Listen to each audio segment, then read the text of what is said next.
welcome back into a Serene Corner. Welcome in if you are new.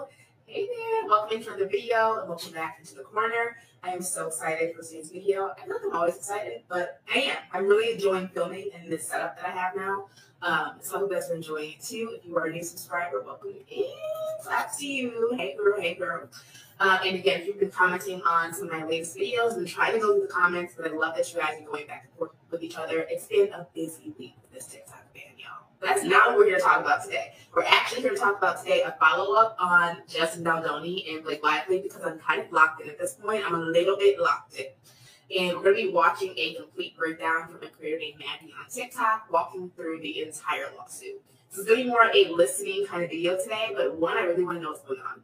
Two, I don't have time to read it. Three, there's literally creators out there that we can support that are making the content for us, that are doing the work for us, reading it out loud for us. So that's what we're going to watch today. Make sure you grab a drink, grab a snack, because it's definitely about 16 parts that are, I think, about like 9 to 6 minutes long each, or 6 to 9 minutes. But yes, make sure you guys have a drink, a snack. I have a fresh tea-butter coffee right here that I made. It's in a mug that one of my clients gave to me. That's so cute. It says, "This is what an awesome social media specialist looks like." Shameless plug.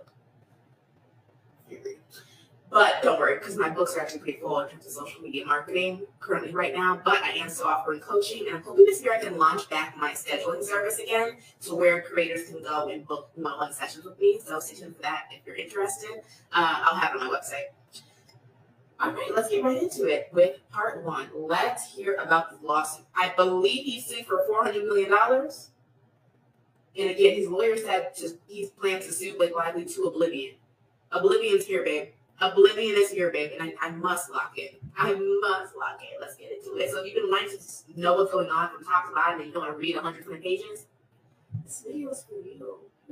Okay, so the creator that we're going to be highlighting today that did this series, her name is Maggie May. I believe her at name is metaphysical.af, and I'll have her link down below. I'm just going to link her page so that you can go and find the entire playlist of how I did. But that is who we'll be watching today. Make sure that you go support her, follow her on TikTok, because TikTok is back, baby, for now. So follow her on TikTok and all her other social media platforms. And again, I'll have them all linked down below. Thank you, Maggie, for doing the Lord's work. I appreciate you. Okay. Let's get into it. Part one. And I have them literally organized. I'm going through the 179-page complaint that Justin Baldoni filed against Blake Lively today, and I'm going to give you all the details, whether or not Taylor Swift is actually named in the lawsuit or not. Let's get into it. You can easily find this complaint if you go and you type in Justin Baldoni, Los Angeles Times, and it will link you directly to the complaint. The first paragraph says they are bringing claims for damages against Blake Lively, specifically, and Ryan Reynolds, and Leslie Sloan, and Vision PR. Oh my God, it starts out with, "The following is not a story plaintiffs ever wish to tell. Unfortunately, defendant Blake Lively has unequivocally left them with no choice, not only to set the record straight in response to Lively's accusations, but also to put the spotlight on the parts of Hollywood that they have dedicated their careers to being the antithesis of. That task was always going to be an uphill battle. They never imagined they would encounter it to this degree." Had Lively chosen to merely write out the self-inflicted press catastrophe she faced in August 2024, the public would likely have moved on and never known the truth about her. They would have never known that she deliberately and systemically robbed plaintiffs Justin Baldoni and Wayfarer Studios of their movie. No one except the parties involved would have known that she used threats and extortion to relegate the colleagues she once highly praised to a basement to sit out their own premiere, while she enjoyed the spotlight of the premiere and after party that was ultimately co-financed by both Wayfarer and Sony. She would have gotten away with these things and more because Baldoni focused entirely on seeing the film succeed, which would have held his tongue as he had through the year and a half that Lively tormented him, his family, and his parents. This is in the fucking complaint. Is literally, that's just the first two paragraphs. Girl, this is going to be good. This is going to be good. What do you mean? I've been seeing pictures going around of Justin Baldoni and his entire family and everyone that he had with him at the premiere in the basement next to the cases of water, girl. Not they're posted up, photo walked. next to the water, next to the fucking Dasani. Be serious. Be serious. What? And so this attests to that. Wow. Gonna be a series. Click down to this playlist below to listen to the entire thing because there's no way I can fit this. And again, please support her series and her content. I believe she's also going to be talking about Blake Lively's response to all of this. And so I'm really waiting for that Maggie. Maggie, girl, you see this video? Let me know. All right, let's go to the next one. Part 2. Okay, we're going through the entire 179-page complaint and how and when Taylor Swift got brought into it. Let's go. If you haven't watched the first video, go ahead and watch that so you can hear the first 2 paragraphs. We're on paragraph 3 now. But Lively could not tolerate her publicly tainted image for even a moment. This is so scathing. And further could not accept that it was entirely of her own making. She needed a scapegoat, and rather than admit and take accountability for her own mishaps, she chose to blame plaintiffs in a malicious and unforgivable public manner. When she and Reynolds could not force Baldoni and Wayfarer to read a statement, she and her representatives prepared, extorting them to take accountability in defense of Lively's actions. She lay in wait for months, preparing to publicly attack Baldoni by falsely claiming that he had sexually harassed her. The same falsified story she had calculatingly devised and used through the production of the film in order to take control were now being used publicly to destroy Baldoni and plaintiffs. Lively stole Wayfarer's movie, hijacked Wayfarer's premiere, destroyed plaintiffs' personal and professional reputations and livelihood, and aimed to drive plaintiffs out of business entirely. It further appears that Lively worked for months with the equally powerful New York Times to prepare a false and damaging narrative to deploy against plaintiffs. Not surprisingly, Lively prepared an administrative complaint with the Civil Rights Department in California in an attempt to use the litigation privilege to shield her behind-the-scenes conspiracy with the New York Times. But upon Whoa, they're alleging her collaborating with the New York Times. No wonder the initial lawsuit then from his end was to the New York Times. Whoa. Maybe I should give my opinion yet. Let me know if you guys want to really hear like my in-depth personal opinion. Like maybe I'll post it on TikTok or something. But wow, girl, what are you thinking right now? I need the comments. I need y'all in the comments. Okay. On information and belief, the CRD complaint was filed only after the defendants spent months feeding falsehoods to the New York Times, intending that they be disseminated to damage plaintiffs. Lively delivered the CRD complaint to plaintiffs over the Christmas holiday, and rather than promptly file a lawsuit, Lively, on information and belief, leaked the typically private CRD complaint to the public, utilizing the New York Times as a conduit for revenge. This CRD complaint, and upon information and belief, the false information delivered to the New York Times before the CRD complaint was filed, was rife with lies and doctored evidence. Lively then waited 11 days to file suit against plaintiffs, in what seemed to be a desperate move after the public questioned why she had never filed a civil lawsuit. On information and belief, Lively never intended to file a civil lawsuit, which would have triggered plaintiffs' right to discovery, including obtaining evidence and deposing Lively under oath. By the time Lively actually filed a lawsuit against the plaintiffs, the damage to the plaintiffs was done by virtue of Lively's months of colluding with the New York Times on a false and malicious narrative, unshielded by any privilege. Make no mistake, these actions were deliberate. It continues. Now we're on page 4. They said clock her to you was deliberate. Now we're on page 4. Plaintiffs now have no choice but to fight back, armed only with the truth and the mountain of concrete evidence disproving Lively's allegations. Heartbreakingly, a film that Baldoni envisioned years ago would honor the survivors of domestic violence by telling their story with a lofty goal of making a positive impact in the world has now been overshadowed beyond recognition solely as a result of Lively's actions and cruelty. I mean, I'll be honest. I would have seen this movie if she wasn't in it. Lively wields immense power as one of the world's best-known celebrities. In 2024, she used that power to seize control over the film It Ends With Us, produced and co-financed by plaintiff Wayfarer and directed by Baldoni, who also portrayed the lead, Ryle. She set out to destroy plaintiffs' livelihood and business if they did not bend to her incessant demands, and when they refused to give way, she did exactly that, accusing them of foul and reprehensible sexual misconduct. Wayfarer was blindsided when Lively, upon the conclusion of the industry strikes, refused to return to production absent the company's agreeing to her non-negotiable protections to return for production. That insinuated misconduct had occurred during filming, which, as evidence will establish, did not. So everything she's claiming, they say they have evidence that disproves it. Wayfarer was This is like the first few pages. What is she gonna do, y'all? I fear she may be cooked. She may be cooked, y'all. Woo!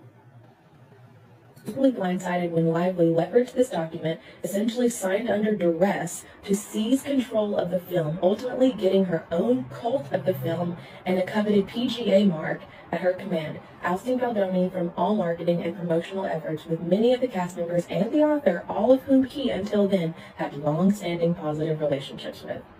Lively's exclusion of Baldoni from the promotion of the film backfired, as she chose to callously promote her hair care and alcoholic beverage products rather than bring attention to survivors of domestic violence, the entire premise of the film. Baldoni, now prohibited from attending events or taking photos with Lively and the cast, promoted the film as he always had intended, ever since he first began the process of making the film years ago. When Lively faced significant public backlash from what was often referred to as her tone-deaf and insensitive press around the film, she doubled down on her false and misleading accusations against Baldoni. She seemed determined to make Baldoni the real-life villain in her story. Her publicist, Leslie Sloan, went so far as to propagate malicious stories portraying Baldoni as a sexual predator, a term Lively's husband, Ryan Reynolds, also used to describe Baldoni when he called Baldoni's own agent. Modern society just reviles sexual harassers and abusers, and Lively knew full well that making these allegations would be a career death sentence for plaintiffs, especially given that Baldoni had lived his private and public life as an impassioned advocate for gender equality and healthy masculinity. Yeah, this is defamatory. It really is. It really is. No lies told there. This is so crazy. This is so crazy. Oh my goodness. And I was seeing stuff too about because no one really knew who this Justin guy was. Granted, is he very famous within his career field? Is he known in his career field? I've been seeing yes he is. But does the average individual know Justin Baldoni prior to this? Absolutely not. Absolutely not.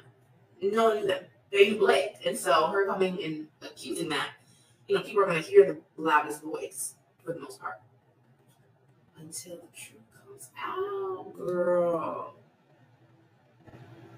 She did not expect, however, that plaintiffs would be able to meet these allegations with concrete documentary evidence, disproving her claims and demonstrating that they, not Lively, were the targets of a calculated and vitriolic smear campaign. That evidence, included in part herein, is the basis for plaintiffs' claims against defendant for their extortion, defamation, and further wrongdoing.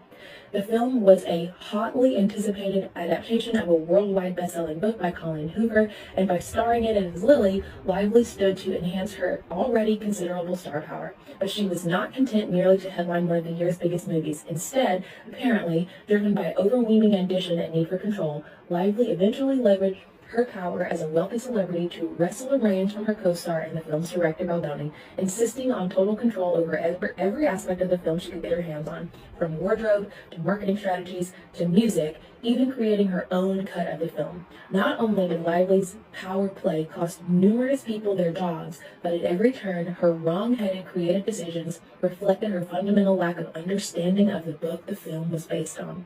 This came as no surprise to worried colleagues, given that, even well into production, Lively, and in bold it says, had not even read the book. Then it has a text message from Baldoni to Heath included in this complaint. It's the green here. It says, underlined, after rereading the book, which had 150 pages to build their relationship, we have combined scenes to heighten the stakes for violent pursuit of Lily, utilizing humor and his desire to sleep with her.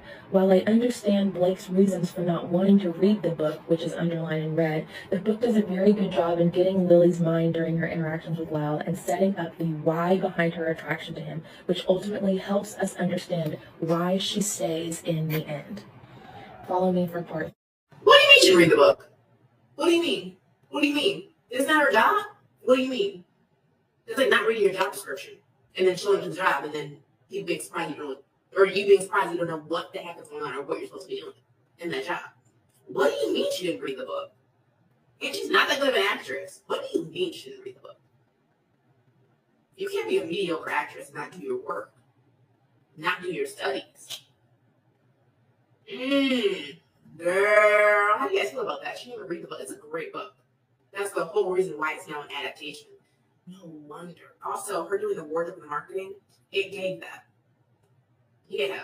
Yeah, it gave that. That's all I'm going to say on it, because maybe some people liked it. I hope I never see wardrobe with that again. Truly, keep it. That magnolia, whatever everyone's talking about, girl, you can keep that. That is, yeah, I don't want to call it ugly. I'm going to call it ugly. Ugly. But I know it's someone's forte. That is crazy. Not reading the book is insane. And then trying to change things about the movie that you haven't even read what it's based off of is actually deplorable.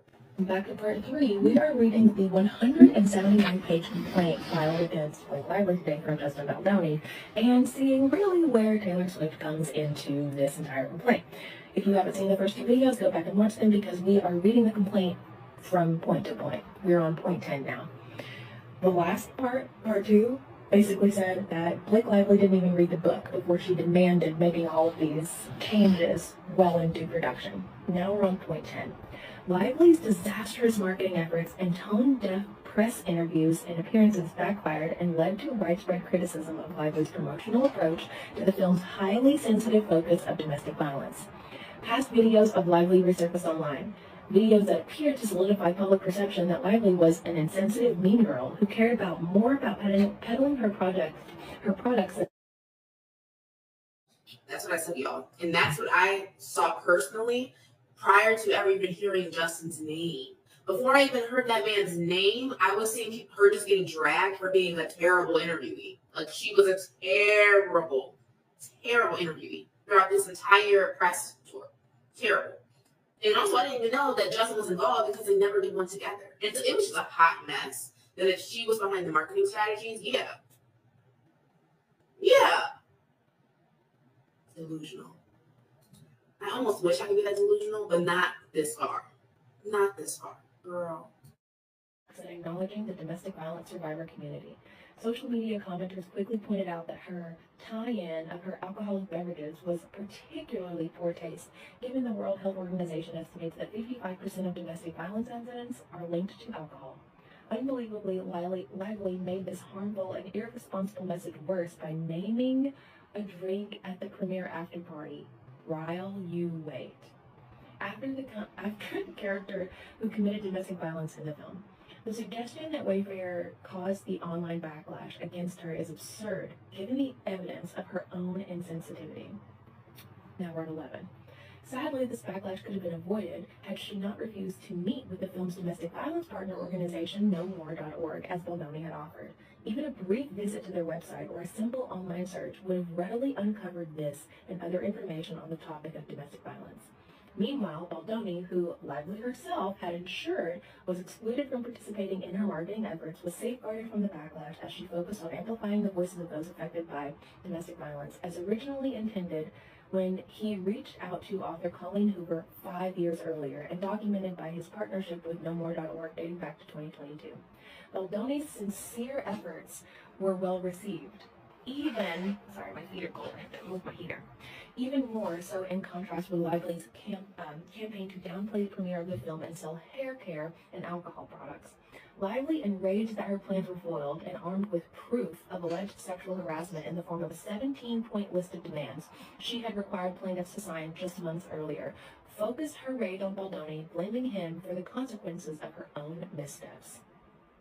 Meanwhile, Stephanie Jones, founder of Jones Work LLC, Wayfair and Baldoni's Earth PR firm, was embroiled in a personal and professional crisis. Her increasingly erratic behavior had driven away not only high-profile clients, but also her right-hand woman plaintiff, Jennifer Abel, who oversaw the Jones Works Los Angeles office. Jones' behavior grew more and more bizarre as she lashed out at loyal clients like Wayfair in rage-filled rants and veered away from professional experience and strategy when making critical decisions affecting Jones Works clients. After a final outburst against Wayfair in which she outright refused to comply with the direct instructions, Wayfair had no choice but to cut ties with Jones and Jones Work rather than leave the public image in the hands of what appeared to be an out-of-control Jones, whose actions were not aligned with Wayfair and Baldoni's worldwide view and wishes. Jones was filled with impotent rage at Wayfair and at Abel, who a month before had announced her decision to leave Jones Work to form her own company. Jones saw an opportunity for revenge, and she took it. On information and belief, Jones, Lively, Reynolds, and Leslie Sloan, Lively's publicist, and other concocted a plan whereby Jones would seize Abel's phone upon her departure and mine it for messages that, stripped of content, could be used to concoct a false narrative in the disastrous press coverage of Lively's capture. This is messy. This is so messy. And this makes so much sense. She has a bunch of yes men around her. This is so messy. I must do more. Proceed. Malice and opportunistic comments, and the public reaction to those comments were not Lively's fault at all, but the result of the calculated, though in reality non-existent smear campaign by Baldoni and his team. On information and belief, Jones's role in this scheme accounts for her conspicuous absence from Lively's retelling of events. Plaintiffs are informed and believe that defendants have been working in concert since at least August 21st, 2024, when Sloan boasted to Nathan that she had seen texts and that Nathan would soon be sued. Though Lively claimed Baldoni was the one smearing her, the reality is that it was Lively and her team who carefully planned and implemented a vile smear campaign against Baldoni and Wayfair to deflect attention and blame for Blake's disastrous misjudgments. Lively would recast herself as a long-suffering martyr by portraying Baldoni and Wayfair as her persecutors, the masterminds behind a smear campaign that evidence would show did not exist. Defendant Sloan of Vision PR was all too willing to carry out this strategy, especially once armed with ammunition by Jones, who was bent on revenge against her ex-employee and former client. Now we're on page 9. Point 16. We haven't even gotten into the juicy stuff. This is just the opening. Believe me, I've filed a lawsuit before. I've been in court before. I know exactly this took a long time for this lawyer to prepare this. Shortly after the film's premiere and the public backlash against Lively, together with her husband, defendant Ryan Reynolds, demanded through their talent agency, which also represented Wayfair and Baldoni, that plaintiffs publicly apologize for called mistakes during production in order to deflect the avalanche of negative media coverage of Lively. Reynolds and Lively drafted a statement and demanded that Baldoni, Wayfair, and Heath issue a statement requiring them to apologize to the public and fall on their sword despite having done nothing wrong, or else the, quote, gloves would come off. Multiple WME executives, which is William Morris Endeavors, acknowledged that in their experience, Lively and Reynolds' threats would not be taken lightly, though admitting to false, vague, and unspecified mistakes would be tantamount to admitting to career-ending misconduct. Baldoni, Wayfair, and Heath refused to apologize for sins they had never committed. They took a stand, knowing full well that Lively and Reynolds would bring the full might of their celebrity artillery against them, and that's precisely what happened. Lively, working with her husband, her publicist, and Jones, among others, set out on a campaign to tar and feather plaintiffs in the press. They conspired and worked in concert with the New York Times to put out a blockbuster news report as devastating as it was false. They advanced a fabricated narrative in the press that plaintiffs had sexually harassed Lively, then embarked on a calculated and malicious smear campaign to destroy her reputation as retaliation for daring to complain about the harassment. Defendants laid their trap carefully over a period of months before springing it all at once on the eve of the winter holidays. Just as plainly, they knew full well that their claims were entirely baseless because their own wrongfully obtained evidence proved that, bold, neither the alleged sexual harassment nor the accompanying smear campaign against Lively ever existed. Yet Lively moved forward with her plans with ruthless precision, doubling down in the face of abundant evidence, casting doubt on the veracity of her story. Lively even went so far to serve her lawsuit on the Los Angeles-based defendants as they evacuated their homes amidst the devastating fires engulfing their city. I'm pretty sure this woman is literally the worst. This is... Again, I'm going to go back a little bit, because what? It's casting doubt on the veracity of her story. Lively even went so far to serve her lawsuit on the Los Angeles-based defendants as they evacuated their homes amidst the devastating fires engulfing their city. Yeah, that's what I thought I heard. I'm pretty sure this woman is literally the worst. Yeah. This is Taylor Swift's best friend of 10 years. I mean, sorry, not a Swiftie here, but let's just be honest. Is Taylor a good person? let me not even touch the Swifties. The Swifties are diabolical. That is the biggest cult to ever exist. So I'll just leave that where it lays. But birds of the same feather flock together. Okay. That's all I'm saying. On a day when defendants were gathering their kids and pets, preparing go bags and monitoring evacuation orders while fearing for their homes, Lively, from the safety of her penthouse in New York, deployed process servers in the midst of these troubling times. If you were a process server and you were serving people out in the middle of these fucking wildfires, you're a piece of shit. At the bottom, this is a case about celebrities shipping at each other in the press, or snipping at each other in the press. This is a case about two of the most powerful stars in the world deploying their enormous power to steal an entire film right out of the hands of its directors and production studio. This was addressed during the Golden Globes. Then, when Lively and Reynolds' efforts failed to win them the acclaim they believed they richly deserved, they turned their fury into their chosen scapegoat, tolerating a year and a half of their behavior while remaining polite and professional at every turn. Baldoni and Wayfarer no protection. By bringing this complaint, plaintiffs commit themselves to seeking and proving the facts based not on an insinuations built, but selectively edited and context-free text snippets, but by putting all the evidence before the court and the public. When plaintiffs have their day in court, the jury will recognize that even the most powerful celebrity cannot bend the truth to her will. A. Baldoni and Wayfarer's purchase to It Ends With Us. I'm going to keep going in part 4, and I'll see you over there. Your thoughts. Tell me your thoughts. No, seriously, tell us your thoughts. Truly. This is so great. This is so messy. I think she really thought that she was going to get away with it and then get rights to this. Maybe her pipeline started. All right, we are at part 5 of reading the 179-page complaint against Blake Lively from Justin Baldoni. I'm seeing a lot of news reports that say Taylor Swift is in business, but I'm reading it from start to finish to see if she really is and what the actual truth is. Well, let's get started. We are on paragraph 20. If you haven't watched the other parts of this series, click down here and watch the beginning because it is scathing. Scathing. So, now it looks like we're getting into the history of the purchase of the rights to It Ends With Us. So, Baldoni co-founded Wayfarer in 2019. From the beginning, Wayfarer was dedicated to being a different kind of studio, one that produced world-class entertainment driven by a powerful vision for change. Baldoni, whose film... Girl, what are you drinking? That was good. That's almost making me want to go get some. I made some ginger lemon tea, like fresh yesterday. Oh my god, it's so good. It's so gingery. I might have some a little bit. Career was dedicated to producing and directing meaningful films to have a positive impact on the world, was deeply moved when he read the book It Ends With Us, and genuinely believed he could make a film that could save lives. His last 2 films were created as a result of a deep sense of responsibility to share meaningful stories.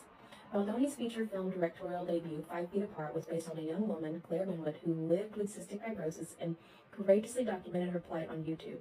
Baldoni, his family, and friends developed a friendship with Claire, whose journey deeply inspired Baldoni. Before Claire passed away, Baldoni promised he would tell her story, and he did just that in the film he directed.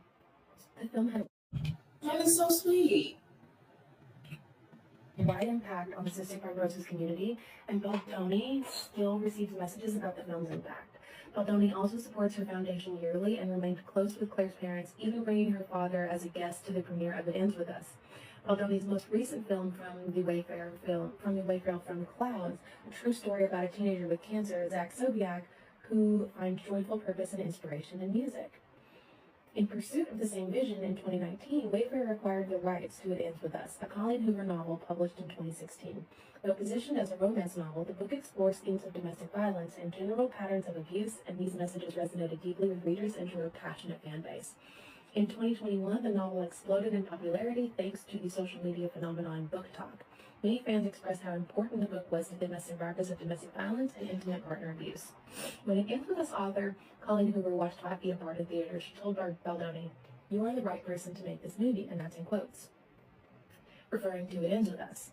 Baldoni's early emails to Hoover demonstrated his commitment to doing so in a manner he envisioned would be most impactful. In fact, it was Hoover who suggested Baldoni portray Ryle. Ooh, and then it has the email, the entire email from February 1st, 2019 from Justin Baldoni to Colleen Hoover. The receipts. This is what I like to see, and this is what I was waiting for Blake Lively to do. Where are the receipts? Where is the proof?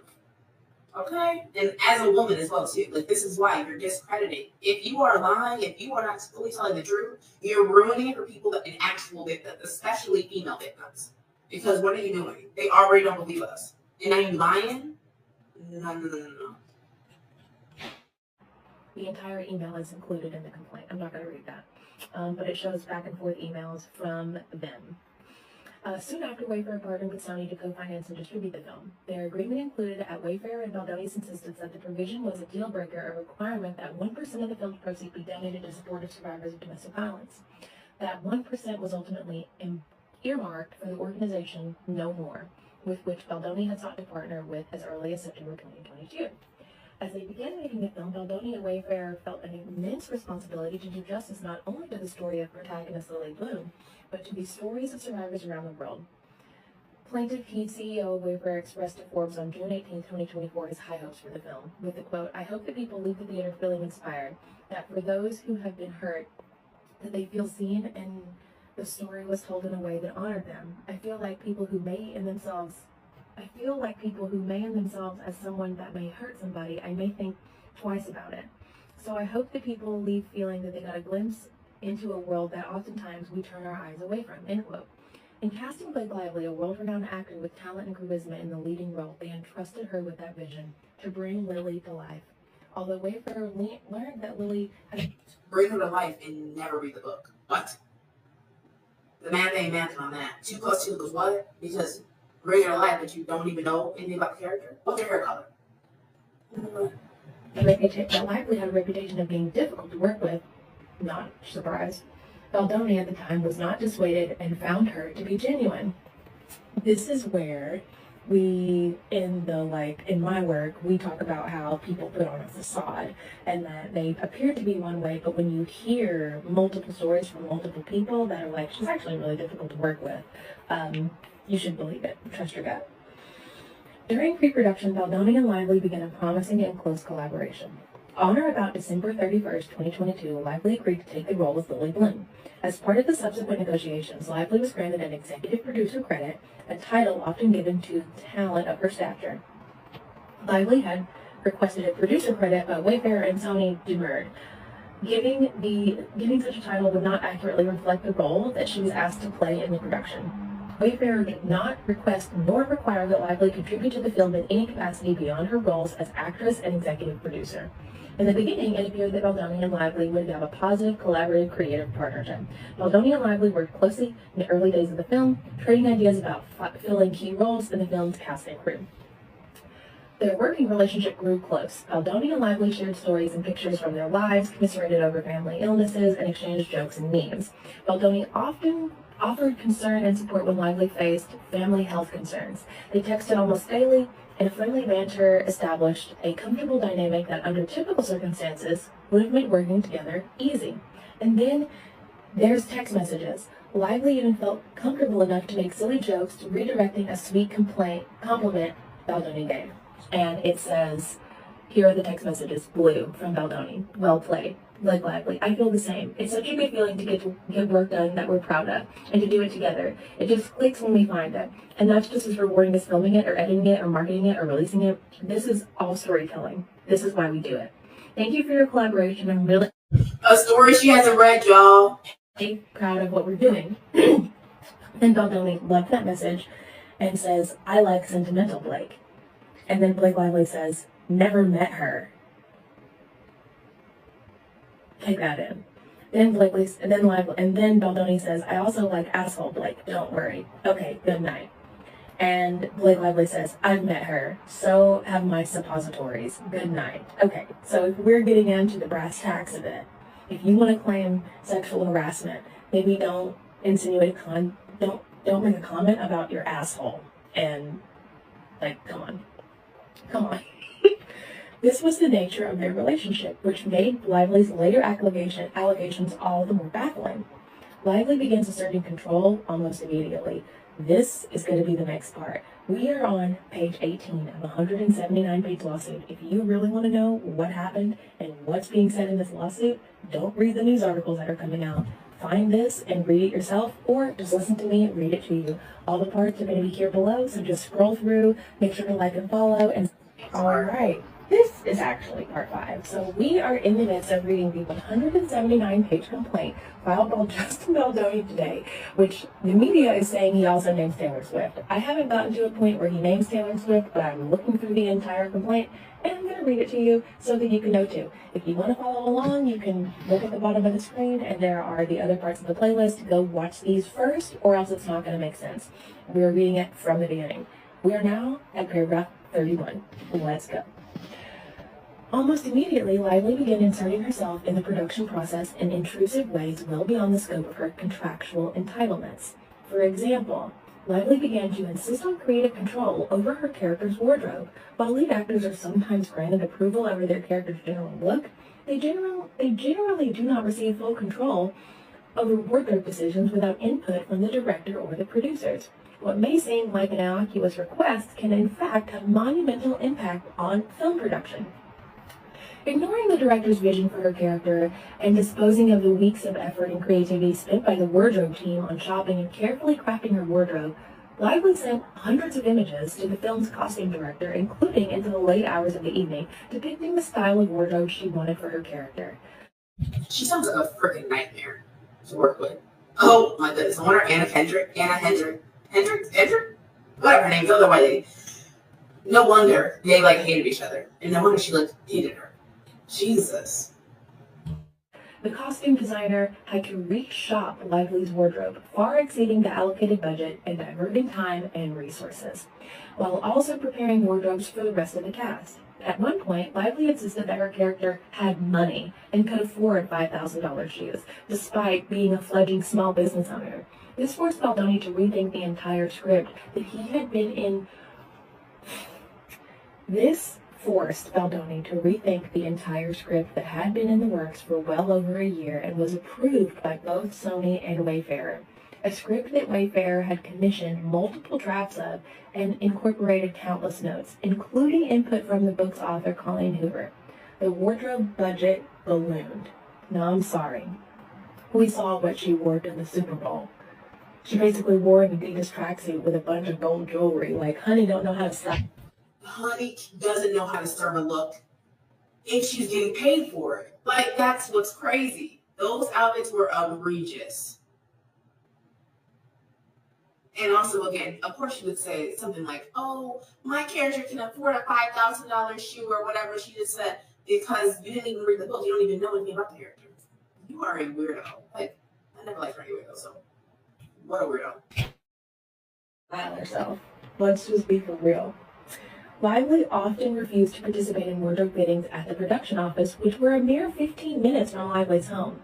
Instead, she insisted that the costume department pack up wardrobe and deliver it to her personal residence, loading the wardrobe department on trucks and delivering the contents to Lively's house in the middle of congested Manhattan for fittings cost time and money, always in short supply on any major film. Requests of this nature are typically made during contract negotiations. Since Lively made no such request at the time, this added expense was not included in the budget. Lively, who had a greater obligation to the studios as an executive producer, paid no heed to the budget constraints, let alone to the months of planning that had already been completed. In an effort to maintain harmony at the start of their working relationship and to avoid further delays caused by wardrobe conflicts, Baldoni and the studio reluctantly ceded full control to Lively over her wardrobe. This concession quickly proved regrettable. On the first day of the principal photography, paparazzis captured and published photos of Lively in character wearing her hand-picked wardrobe. These images were widely reported as unflattering and sparked backlash from Sony. Baldoni received direct criticism from Sony, who voiced serious concerns about the impact of the photos on the film's public reception. Following these events, Baldoni approached Lively in her trailer to discuss necessary wardrobe adjustments and reset. The clothes are ugly. What do we do? Girl, you can't wear this. In their relationship, to assert her role as director and his need to have approval over her wardrobe. The conversation, while professional, took considerable time and was later grossly misrepresented in Lively's CRD complaint, which falsely characterized the exchange of a lengthy outburst that delayed filming and caused the crew to wait for hours while Baldoni cried in Lively's dressing room. Okay, I'm gonna go get some ginger lemon tea and I'll leave this playing and I'm listening with you guys. So we're watching together. I love this. On information and belief, Lively circulated this false account to the New York Times with the intention and result that it be widely published. This conversation did not take hours, and any length of time it took was not because Baldoni cried for hours. In truth, rather than take heed of the concerns of the film's distributor and director, Lively took the time, among other things, suggests to Baldoni that he was being gaslit by Sony, Heath, and other producers, and tried to convince him to let her continue to take the helm. Baldoni did briefly become emotional during the conversation, but only in a response to what he believed was a genuine compliment from Lively, praising his work as a director and actor. In hindsight, this was part and parcel of the ongoing pattern of manipulation and gaslighting by Lively, intended to continue to allow her autonomy over her wardrobe. Lively later contorted this conversation in support of her baseless harassment accusations, alleging that Baldoni made inappropriate comments on her appearance. In reality, Baldoni, the film's director, was relaying the distributor's concern, and the widespread social media criticism regarding the wardrobe's failure to meet audience expectations, a sentiment Baldoni shared. This incident is just one of many examples of Lively's troubling pattern of manipulation and lies. As another example, remember, we're on page 21 of 179. As another example, early in the pre-production stage, Lively sent Baldoni a long text describing how directors never permitted her to write scenes for the movies she acted in, nor gave her writing credits, even making her hand scribble her suggestions for lines so that they could not be traced to her. Lively boasted that she had even written for her husband's movies. Then Lively asked if she could take a pass at writing the rooftop scene at It Ends With Us, in which the characters Ryle and Lily first meet. This pivotal scene, much beloved by book fans, was critical for setting the tone of the movie. So Baldoni was reluctant to allow an actor, rather than a union screenwriter, to write this key scene. But Baldoni felt the need to allow Lively to rewrite the scene and agreed to take a look at what she had put together. The draft of the rooftop scene that Lively sent Baldoni dramatically differed from... Well, Justin, that was just stupid. I hate to break it to you, but that was just stupid. He seems stupid. So I'm just going to be honest. Like, just too much of a pushover for this industry, which is interesting because I believe he has experience. Sorry, I'm sitting back down and getting cozy. And I got my tea, y'all. This is hibiscus. What is this? This is hibiscus lemon ginger tea, and I added just a slice of lemon in there. And it looks basically exactly what she was drinking. That's why I was thinking of it when she was sipping it. But not just stupid. But also, maybe not even stupid, just gullible to the fact that she's a celeb and like she should just be super acclaimed to this, etc., etc. I don't know. So look, let me just hand it over to her, please. What had been written originally. Baldoni was hesitant about many of the changes, but thanked Lively for her passion and diplomatically told her that the scene would likely end up being somewhere between the original and Lively's version. Seemingly stung by Baldoni's exceedingly mild resistance, Lively did not respond and went silent for multiple days. Typical narcissistic mother. Later, she confirmed in a text message below that Baldoni's response, of course, didn't feel great for her, or another mega celebrity friend and Ryan Reynolds. To have my passion praised instead of my specific contribution. Lively was referring to an earlier meeting where Lively summoned Baldoni to her New York penthouse, where Baldoni was greeted by Ryan Reynolds, who launched into an enthusiastic praise for Lively's version of the scene. Hours later, as the meeting was ending, a famously close friend of Reynolds and Lively walked into the room and similarly began praising Lively's script. Baldoni understood the subtext. He needed to comply with Lively's direction from the script. I think maybe that's where people are getting that this was Taylor Swift, but they don't actually name Taylor Swift in this complaint at that part. Later, Baldoni felt obligated to text Lively to say that he had liked her pages and hadn't needed Reynolds and her mega celebrity friend to pressure him. Lively responded that the two were her dragons. Lively went on to say, they, Reynolds and the mega celebrity friend, also know I'm not always good at making sure I'm seen and utilized for fear of threatening egos or fear of affecting the ease of process. They don't give a shit about that. And because of that, everyone listens to them with immense respect and enthusiasm. So I guess I have to stop worrying about people liking me. I don't know emoji, emphasis added. The message could not have been clearer. Baldoni was not just dealing with Lively, he was also facing Lively's dragons, two of the most influential and wealthy celebrities in the world, who were not afraid to make things difficult for him.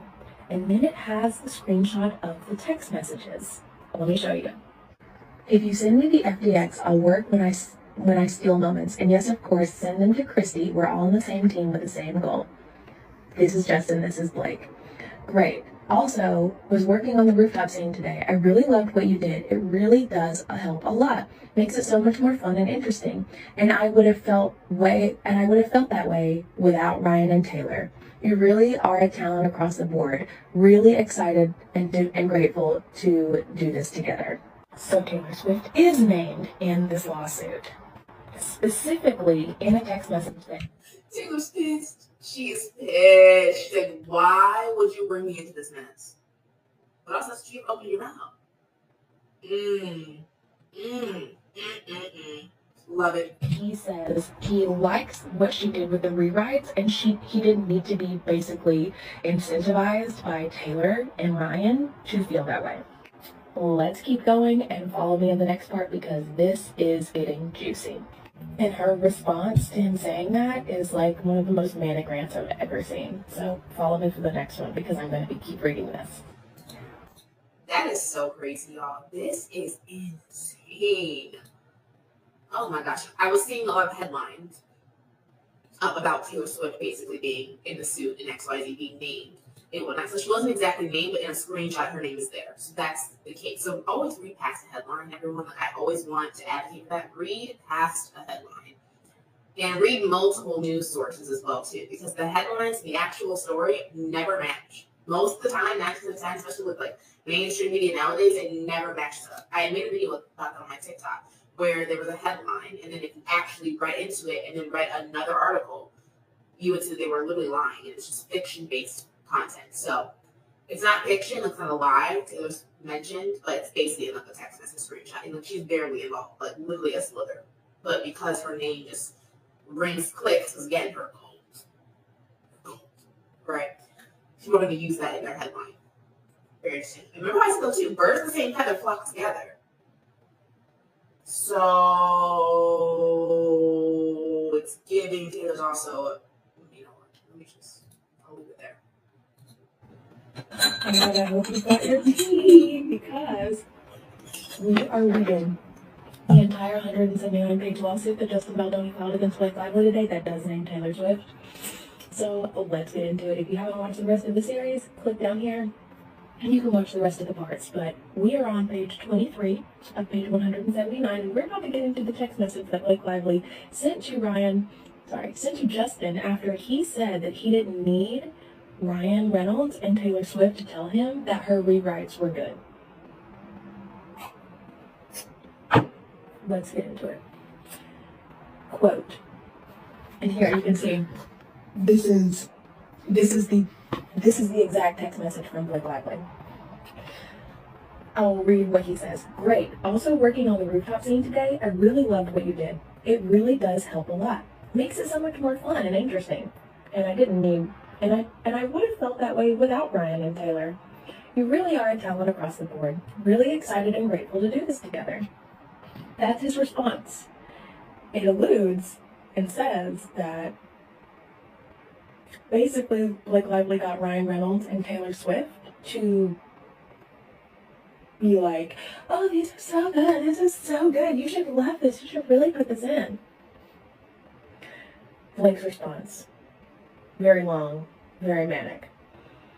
That's very appreciated and means a lot. I'm deeply inspired by the film we're going to make outside of the success of this book. We have such an opportunity to not only surprise people who love the book, but reach an even bigger audience by making an undeniable, dynamic, and also commercial film. The moment that excited me the most the other day was when you said, "You're not funny. You are going to kill that rooftop scene. You know it, I'm sure." Even though it was said in playful deprecation that we all participated in, it makes me think of the process as a whole. Please know, I trust that on the day you've got me, and I trust that on the day you've got me, and I hope that you trust that I've got you, if you want it. We're in this together. She's a weirdo. We are two of the most determined people I know. We also have high bars set for ourselves. To collaborate with the type of partner is a gift that neither of us will squander, because we both care too much about the result and also the experience. I have no motives except for you to win. Well, right there. If someone tells you they have no motives, they're fucking lying. As a director, as an expert, as a studio, as a writer, if you win, I win. If you win, our movie wins. We are aligned, and I will bring everything I have to this. Red fucking flag. Red fucking flag. It is. It's literally like when you get a new job and like, oh, we're all family here. Run. Run quick.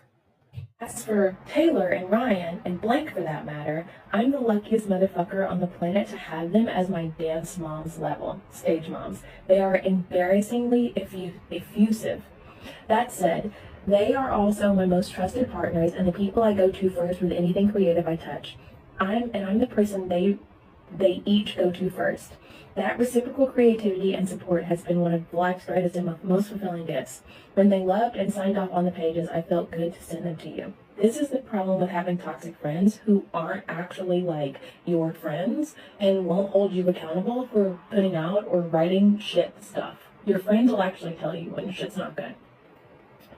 Continuing. They asked what you thought specifically after. They checked in so many times. I told them that you laughed a bunch and said it's probably a blend, but you appreciate my passion so much. Which of course didn't feel great for me or them to have my passion be praised instead of any specific contribution, or even just that you didn't like the pages, which was also fine. Then she continues. So I think they wanted you and me to see how they felt about the work because they've been on my side for far too many experiences where I've been overlooked. I spoke to you about this when we first met. They've watched me handwrite scripts because the director is too afraid to send the FDX file, yet he scans and has someone hand type all 120 pages of my pencil rewrites. They watched me be hired as a writer and paid a significant fee for it, but on the condition that I never ask for credit, which I could give a shit about. It's more the principle of the dynamics at play. They've watched the other side of it too, where I'm told at signing on what I wanted as a true collaborator, but once we get to work, I'm really just wanted as a yes man, audience, and actor. Both Ryan and T have established themselves as absolute titans as writers and storytellers outside of their primary gig, just singing or acting or... Have y'all heard the Taylor Swift? I was literally in my head right now, and I was going to wait till this part finished, but I'm just going to put it out there literally right now. Taylor, this is your opportunity. She's basically said in these text messages that even things that you guys create, musically, whatever it is, like Ryan and T, will also go through, she's the first person that she'll talk to about it. So this is your chance, bro. Any of those terrible, horrendous, cringy songs that you don't want to take ownership for, this is your time. I need our PR team to get to work. This is your chance. This is your chance. And then you can really come out and actually sing a note, actually sing a tune, actually catch a beat, actually put some rhythm, some rhyme, some lyricism in the sauce, and just act like you played everybody. Think about it. Okay. Or not. But that's your chance. And so, of course, everything is trash. Everything is mediocre coming from literally all the individuals because they're all just circling their bland, mediocre ideas in a circle jerk, basically. Like, what? That's crazy. It would make so much sense. And this is why how a lot of celebrity groups work. And that's why celebrities just end up doing terrible things and nobody holds them accountable because they're all just, again, holding each other's hands, lollygagging to get together in delusion. That's insane. And then it's blacked out, or directing. I'm so lucky to have them as my creative barometers, but also to have them as people who prop me up and make sure I'm seen for all I can do and offer, because they know firsthand all I contribute. They also know I'm not always good at making sure I'm seen and utilized for fear of threatening egos or fear of affecting the ease of the process. They don't give a shit about that. And because of that, everyone listens to them and with immense respect and enthusiasm. So I guess I have to stop worrying about people liking me. Shrug emoji. If you've ever been around to watching Game of Thrones, you'll appreciate that I'm Khaleesi, and like her, I happen to have a few dragons, for better or for worse, but usually for better, because my dragons also protect those I fight for. So really, we all benefit from these gorgeous monsters of mine. You will too. I can promise you.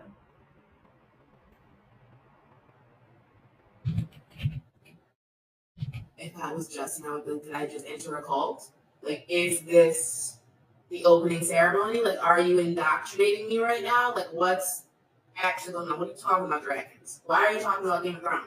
Girl, these people are nutty. And also, there's so much activity with celebs that just give illegal substances. Like, it's 24/7, which I would never, again, it's alleged, I would never accuse some of that. But there's celebrities always do some nutty stuff. It's giving mental health. It's giving narcissism. It's just giving so much, like, just toxic stuff. What are you talking about? Like, she sounds insane. And I get why this creator, Maggie, just described this as manic. It gives me all the way there. And especially for the most bland people. Blake Lively just referred to herself as Khaleesi.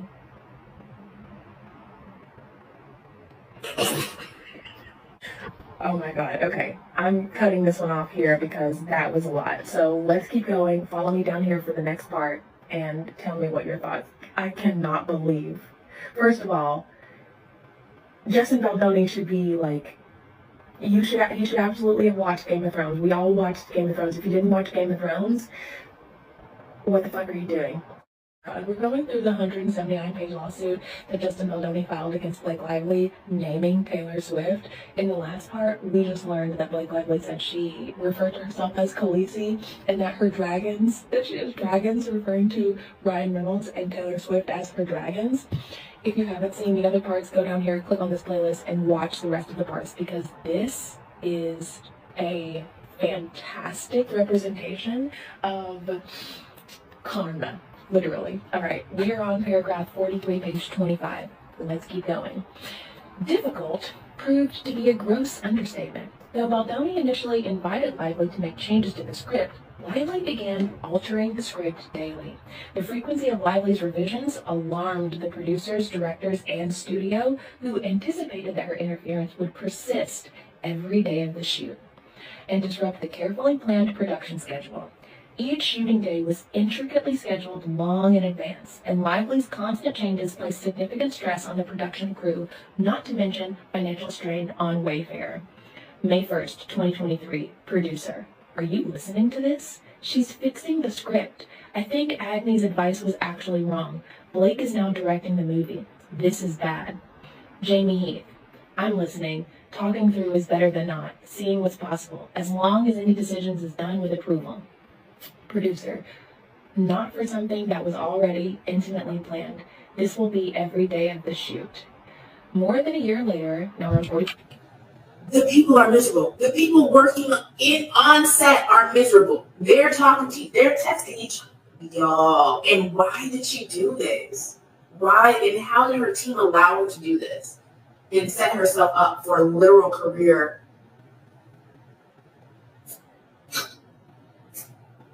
Girl. 44. More than a year later, during a red carpet interview at the New York film premiere, Lively stated, "The iconic rooftop scene? Yeah, my husband actually wrote it. Nobody knows that, but you do now."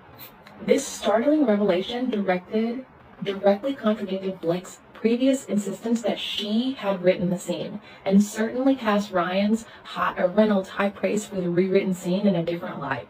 The film's credited screenwriter, when asked about the claim that Reynolds had written the screen, graciously responded, quote, "So if I'm being told that Ryan wrote that, then great, how wonderful." She went on to acknowledge, quote, "There were a few little flourishes that I did not write, and if those flourishes came from Ryan, I think that's wonderful."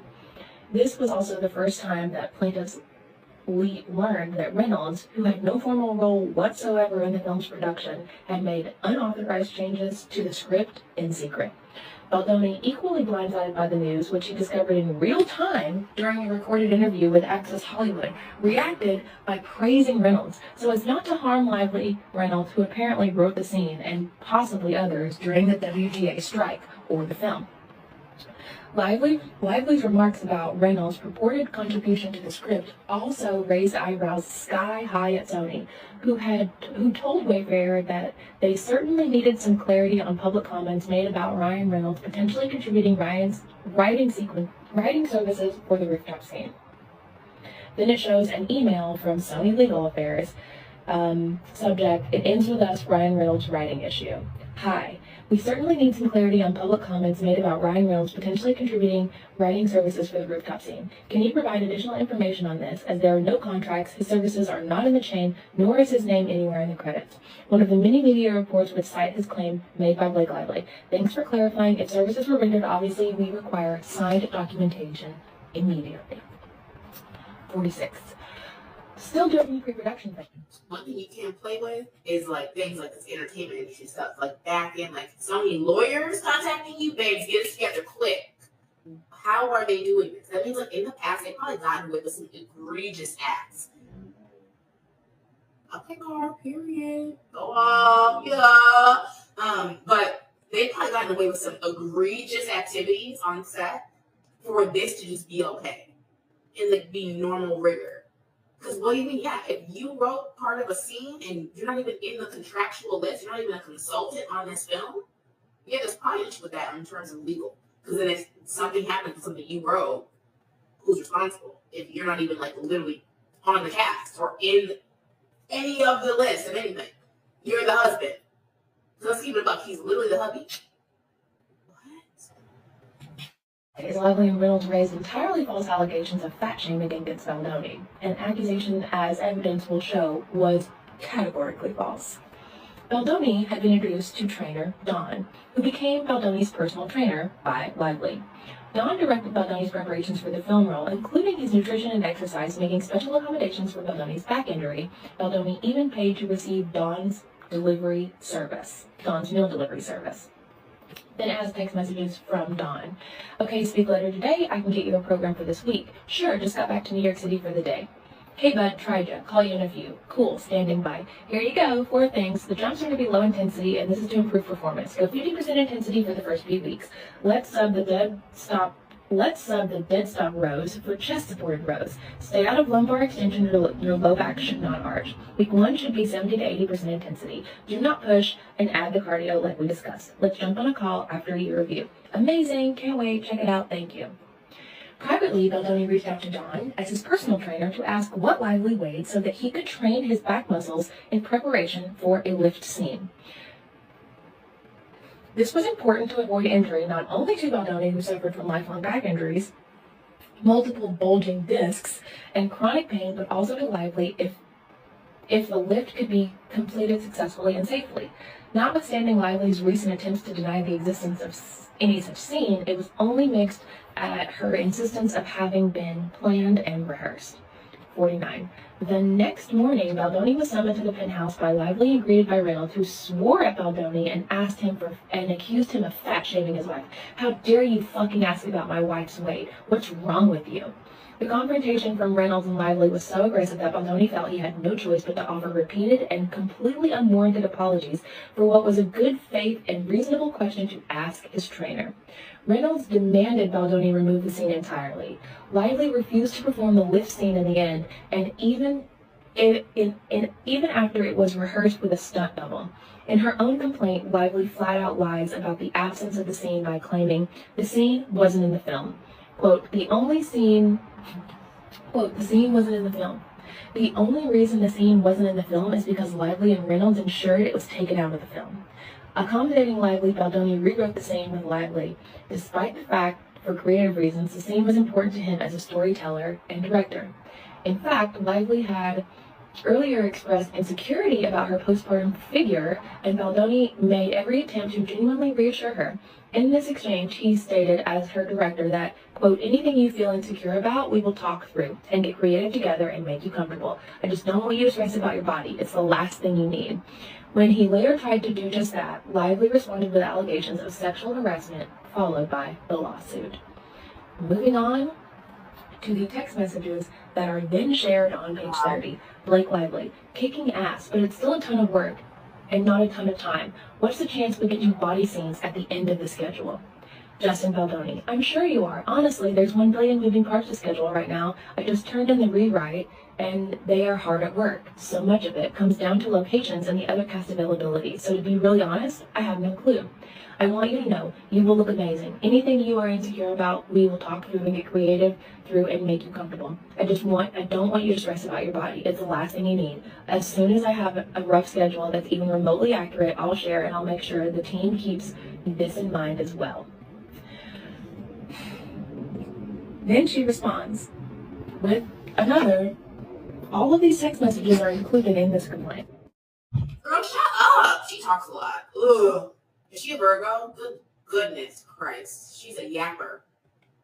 And I feel like she's doing a lot of yapping, again, to walk you in circles and walk you around the actual point. Goodness. Thank you for your voice memo. It is deeply appreciated. You are everything you were promised to be as a collaborator. Thank you. I know my job here, and this piece is my big part of the job here. We both understand the assignment. As actors in the role, but also as producers, and also as marketers. We understand artistically, yes, but we get what we need to do in all aspects for this movie commercially. As woke as... I have to pause it. I'm so tired of everyone calling themselves a marketer. Do you have a degree? Have you done the education? Have you done the work? Have you done the campaigns? Like, I cannot stand that. Because you have access to social media and marketing channels does not make you a marketer. Like, girl, be serious.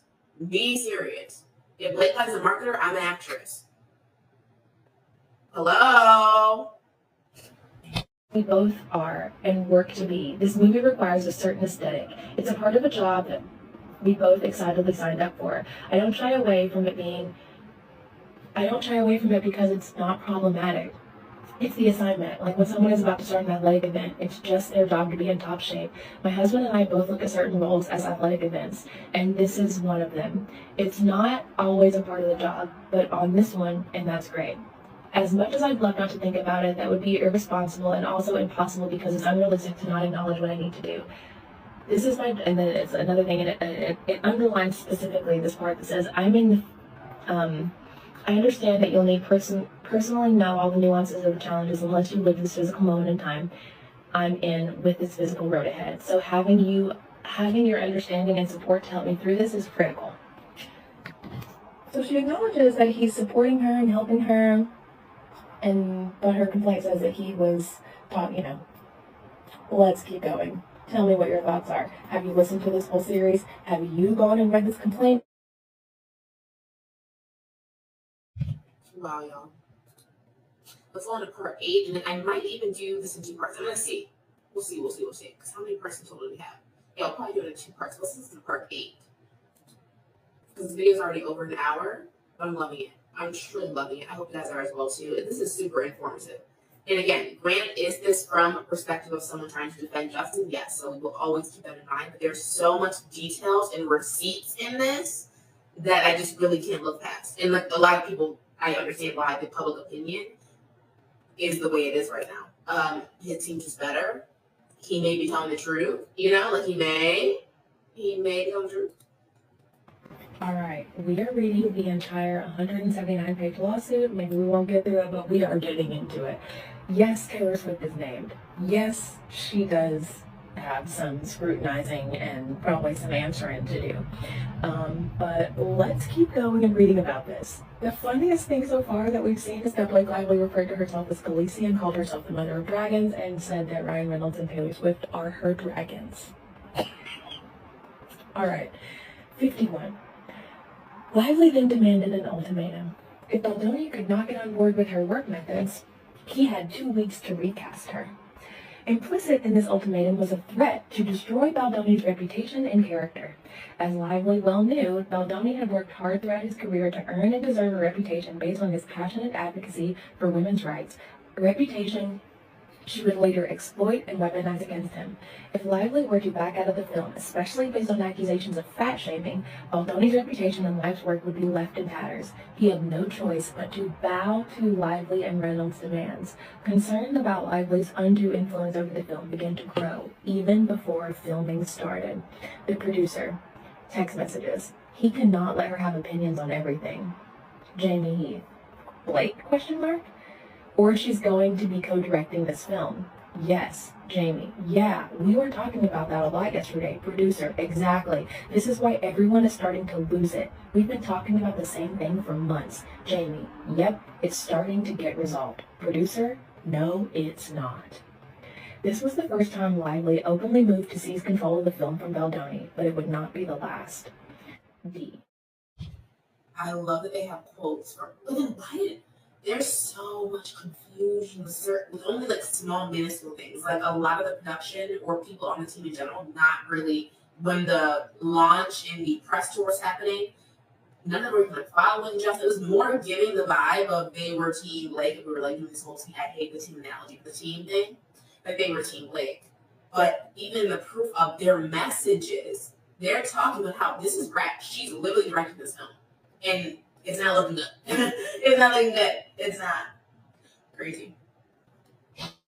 Filming begins as Lively builds her takeover strategy. Principal photography began for the film in early May 2023.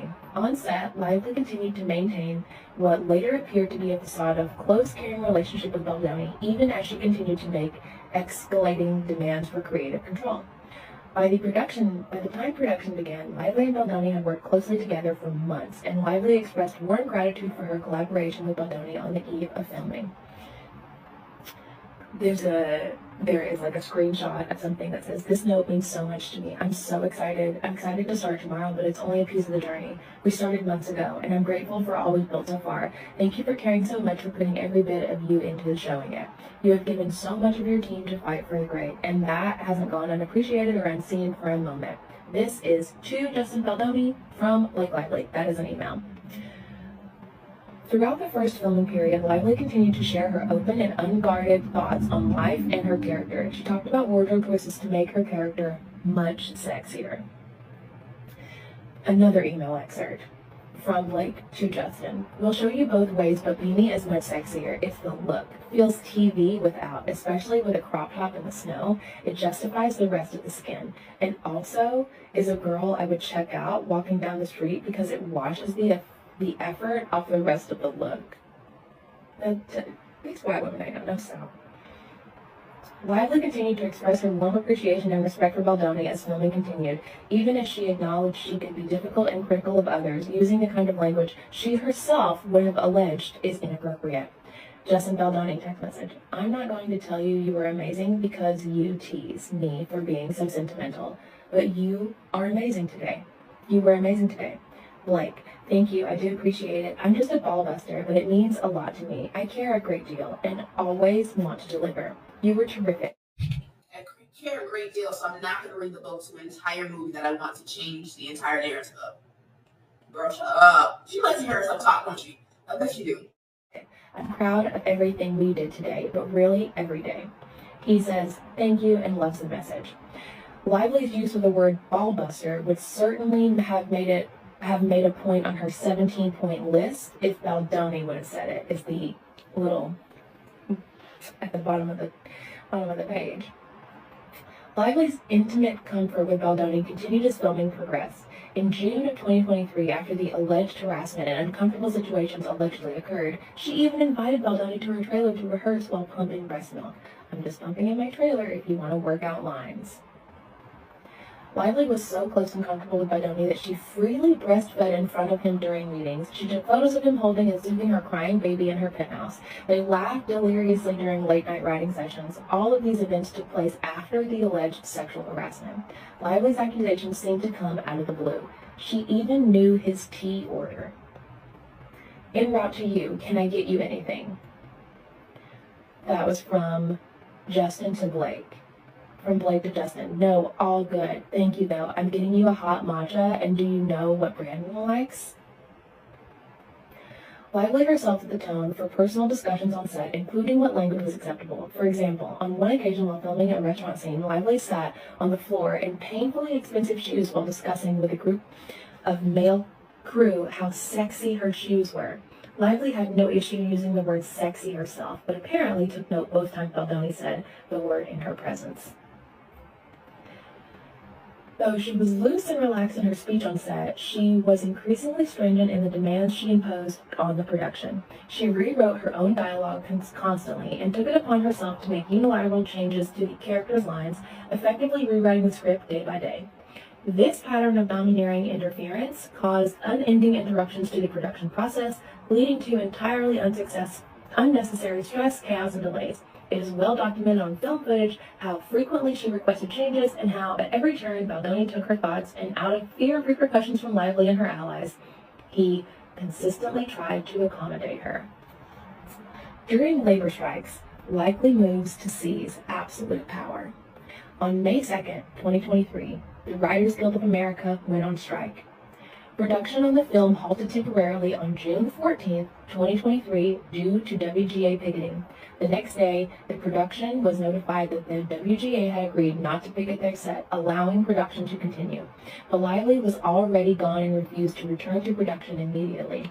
Wayfair reportedly reworked the shooting schedule. Where did she go? What do you mean she left? Where did she go? Or you have a job. You're employed. At a great expense to film the scenes with the younger versions of the characters instead of footage requiring Lively.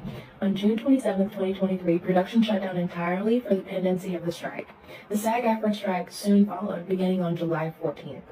To make the matter of time during the strike, Baldoni began editing the footage that he had captured to date, starting the director's process of turning footage into film. Lively expressed excitement over returning to the shoot in the fall in New York, making no mention of any discomfort or harassment that would be brought up later, only months after being apart, on the days the strike ended. Both before and during the strikes, Lively's eager involvement in the production took on a more insistent and manipulative tone. She also asked for access to the dailies and early cuts of scenes, both inappropriate and unorthodox requests. Hey, would you mind giving me access to dailies? And I'm curious which takes you like the scenes you showed. My manager blank flew out to visit set and leaves tomorrow a.m. He heard all about it from Warren and I'd love to show him. I appreciate you may be too slammed right now to make this happen, but someone else can facilitate. Thanks so much. That was from Blake to Justin. Then, let's see if there's a date on that. 6/13/2023. And then another, hey, I hope you and your family are well. I watched the selects you sent. So great. I was so happy and energized. Such solid work from everyone on and off camera. It was really cool to see. We were working so quickly, there's never been the time to look back. So it was nice to revisit from the audience's perspective. Please let me know who to reach out to access the full gallery of dailies. I'm so looking forward to seeing all that we have. And of course, any scenes you cut together, I'd love to see. Hope you're having a good summer and hopefully a good edit. Will your assembly be done soon? That was July 19th. Wayfair, Baldoni, and another producer on the film strategized about how to respond to Lively, which became a common practice so as to not trigger backlash. They have to literally sit and strategize how to respond to Shorty because she's so hostile. They're just so, they're really walking on eggshells around this individual, which as well gives, again, she's very much so a narcissist because they walk on eggshells to make sure that the reality that they're painting in their head of what's happening, you're not, disillusioning or denying their reality, yet they're denying the actual reality in real time. Crazy. From her. The text exchange below demonstrates adamant objections to giving Lively the dailies. Not only was it an inappropriate overreach, but there was a real concern that a simple ask, such as rewriting a couple of scenes, would turn into a complete takeover. They rightly feared that giving her the dailies could turn into her demanding to edit the whole movie, which is ultimately what happened. Let's go to the next part to see these text messages because this is juicy. This is basically saying that Blake Lively is a manipulative, cunning, and very much, dare I say, a snake? Oh my God. Tell me what your thoughts. Were you on this, I'm on Blake Lively's side, I'm against Justin Baldoni? Because whenever this was all happening, I was like, something's not right. I'm going to wait until the truth comes out, and then I'm going to dig deeper into it, which is exactly what we're doing now. Pulling back the veil and seeing exactly what happened. Yeah. The only thing that had my head turning was, again, what I said. Basically, with this entire thing, what's making me so confused is she's claiming that he's defamed her and You know, the image of her, they ran an entire smear campaign. I didn't even know Justin was an entity or a variable in this entire equation until you sued, or did the civil suit, right? And so prior to that, it just made sense. It made 1 + 1 was equaling 2. So I'm like, oh, I mean, like, Lively, this makes a lot of sense for her to, like, not read the room, not do a good interview, terrible press, and horrible outfits. I mean, this has been on brand. Like, this is the brand, in my opinion, right? So I'm not surprised at all. Wow, how are you feeling about this? I think we'll stop at part 8, and then I will do a part 2. So I want to get, like, comfy cozy as well. So get comfy, relax, and we'll listen to the rest of the parts in part 2 video. It's already been an hour-long video, and currently right now it's a second longer than what I usually do. Let me know if you prefer a longer video. Like, should I have kept this all as one video and all 4 parts? So let me know, because in the future when there's longer videos as well too, maybe I'll even do live streams. I don't know. We'll see. Keep me updated. But y'all, I really think Blake has done her own grave here in terms of like her, and because as well too, your public perception, your relationship to the public, like the PR things, also is how you are one-on-one as a person behind the scenes. Like, yes, you can build a brand and build an image and develop PR around that, but it also, like, especially as an actress, part of the PR is you being a good person. Like, part of it is at bare minimum, at least, you know. Granted, if you're a rage bait comedian, different route, right? Different route. But an actress, especially like a critically acclaimed, top of the list actress, like, one person doing it right is Zendaya. Okay, and I have to relate to this because you just need to be a good person. People need to have good experiences interacting with you because things like this can happen online. And why it's like so bad, like she's like being like put to the fire flames, is because what I said earlier. I feel as though she's been able to get away with these kinds of acts in other situations, so that's why she's doing it now. That's the only thing that makes sense. And because of that, and that's why in my past video I even said too, the damage to her public reputation is so deep and so ingrained to years prior. Like, it's going to take, there's actually a TikTok comment that somebody said, it's going to take full, transparent accountability for anyone to even think and consider, like, having a positive opinion on these individuals at this point. Like, granted, are they still going to have their cult followers, like the people that just genuinely love them? Always. But I'm talking about public perception and the relation to the public to push you positively. I have no idea how she's going to come back from that. Again, I have ideas, but she doesn't pay me. You know what I mean? Right. But, honey, this is not looking good for you. It's not. And I know that she's also made some responses, so no spoilers in the comments, but I haven't seen that yet, but I will be getting into that as well, too. I'm going to check with Bohemian Diva. That's me to check in with. And also, I think she has a YouTube channel, so I'll link her as well to the description, but this was juicy. Juicy. But how you act behind the scenes can always come to light. So I need to live in the positive, live within, again, because karma exists. Like, does she not believe in karma? That's why I just try to be a good person. Because I just don't want my cup and my jar full of, like, the negative karma to be full. Or to really have anything in it. I want my positive karma to be here. Because there's already going to be all these negative things in life that happen anyway. Just living and existing. Especially nowadays, right? So, what's the point of being me and being a bad person? I just will never understand that. I'm glad that's not how I live my life. But now we can see a full testimony of how a long-term shitty behavior gets you here. I need her to sit down, proper interview, accountability. But will that happen? Absolutely not. Absolutely not. But as a woman, you should. Let them know. If you guys enjoyed this video, make sure you like, subscribe, comment down below how you're feeling. Again, I will be making a part 2 where we go through parts 9 through 18. And that's the rest of it. So, a lot more to listen to. But I will see you guys in the next video. Have a beautiful day and take care of yourself. Bye.